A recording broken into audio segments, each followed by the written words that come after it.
Welcome to the opening of the National Blues Museum. I'm Amos Harris.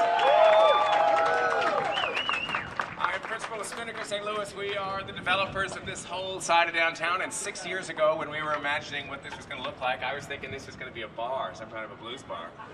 And somebody came to me and said, hey, you're not thinking big enough. Mike Cosiella, who's here, was one of the folks that came and said, you're not thinking big enough. I'm thinking, what are you talking about? I'm doing all this stuff. How can I not be thinking big enough?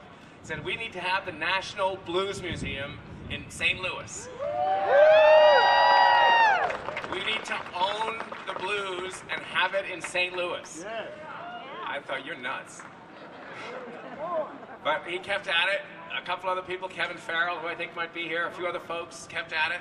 And we finally said, all right, we'll do it. We went to the mayor's office and said, if you're behind us, we'll make this happen. And the mayor said, we're behind you. I went to a few other people around town, and it became a snowball. And more people joined. It became sort of a mission. And more people joined. More and more people said, we're going to do it. We're going to raise the money, and we're going to make it a first-class museum. We're going to build a foundation that we can build on and make it better and better and better. Make it both a stake in the ground around music for St. Louis, so music becomes more of a reason why people come to St. Louis. It becomes more of a reason why a convention decides they want to come to St. Louis, or why somebody else decides they're going to come to St. Louis. We put it here, a block from the convention center, 2 blocks from the Arch Grounds, in the middle of downtown's business district, so that we could be a center both for attracting people to music, but also be a place where we can start to foster a stronger music culture in St. Louis and be a reason why more and more musicians decide to make their living in St. Louis.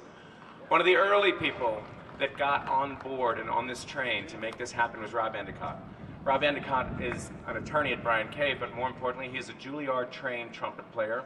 He became the chairman of the board, I think it was 5 years ago. Mike Cosiella indoctrinated him into the vision, fed him the Kool-Aid, and he's been mixing it ever since. So here's Rob, chairman of the board of the National Blues Museum.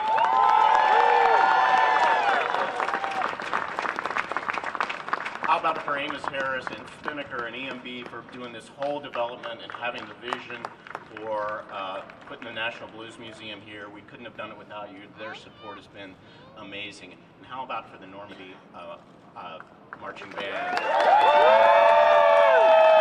Man, got a way to open the festivities. So there are a few people. I got involved 5 years ago. I'm chairman of the board, and there are a few people in the project that I have to call out that are, Amos and his amazing help.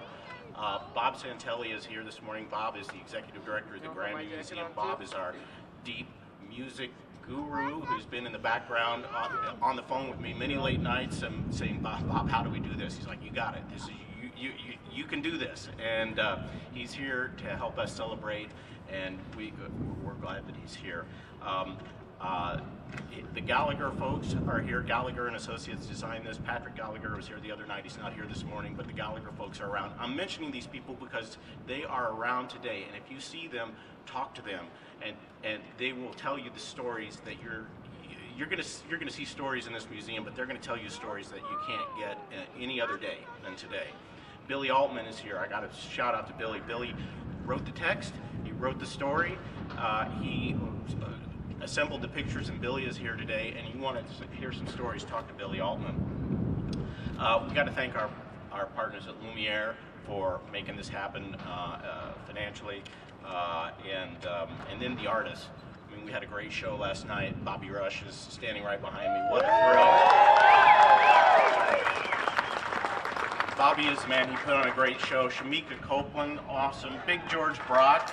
And then on Thursday night, we had all the artists that are in the temporary, all the musicians in the temporary, the 9 of the 31 that you see there, and they put on a jam session that St. Louis doesn't know what's coming.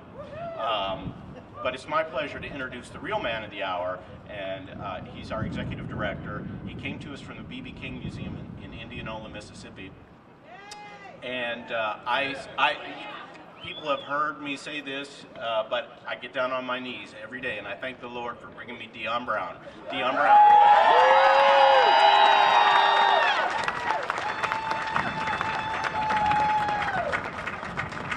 Hey, what's happening in St. Louis?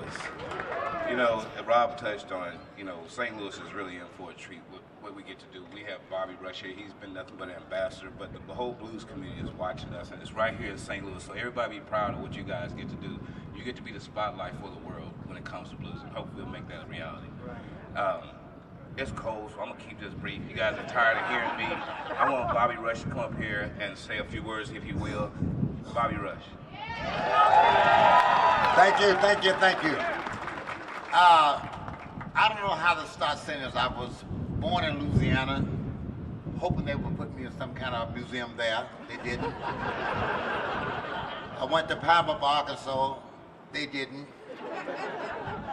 I came by Mississippi because of my good friend was over there at the time.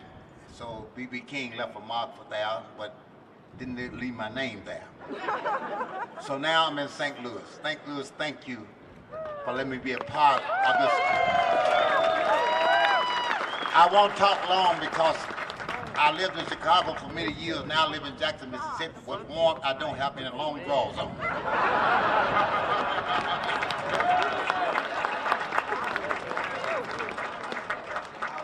Man doesn't need any introduction, Mayor Slade.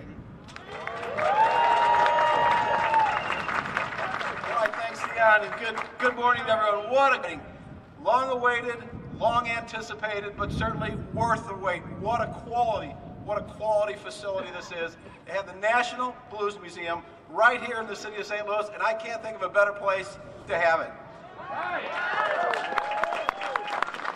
I certainly, there's a lot of people to thank, but I want to thank Amos Harris. This guy was a driving force. He had a vision. He was relentless in making sure he put together the right team, got the resources necessary, and did it in the right way. So I want to thank Amos for all his work, but certainly a lot of people and organizations that are responsible for this. But this is an exciting day for the city of St. Louis, and on behalf of people of St. Louis, I'd like to present Dion Brown with a proclamation declaring today National Blues Museum Day in the city of St. Louis.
Yeah, we were blinded by that damn sun.